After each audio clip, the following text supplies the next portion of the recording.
ଦେଖନ୍ତୁ ପାଣି ଏଇଠି ସାର ପଡ଼ିକି ରହିଛି। ଆଉ ପ୍ରାଥମିକ ବିଦ୍ୟାଳୟ ସମ୍ପା ସାହି ଏମିତି ଅସୁବିଧାର ସମ୍ମୁଖୀନ ହୋଇଯାଉଛି।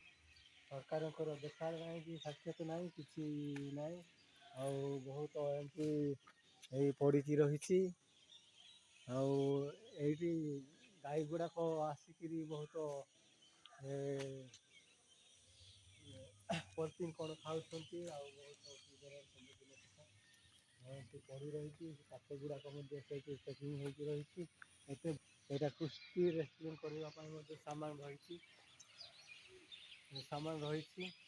ସବୁ କିଛି ଅଛି। ଏ ଭିତରେ ସାର ରହିଛି, ସାର ଅଛି।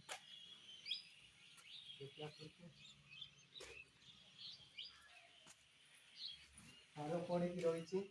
ସରକାରଙ୍କର କିଛି ଦେଖା ଶୁଣା ନାହିଁ। ଲୁଣ ପଡ଼ିକି ରହିଛି। ଲୁଣ ପଡ଼ିକି ରହିଛି ଦେଖନ୍ତୁ।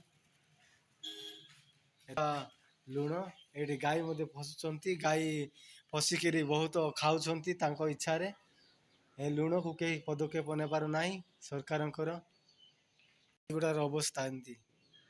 ଏ ଲୁଣ ଆଦିବାସୀ ମାନଙ୍କୁ ବହୁତ ମୂଲ୍ୟରେ ବିକି ସେମାନେ ଟଙ୍କା ବିନିଯୋଗ କରୁଛନ୍ତି।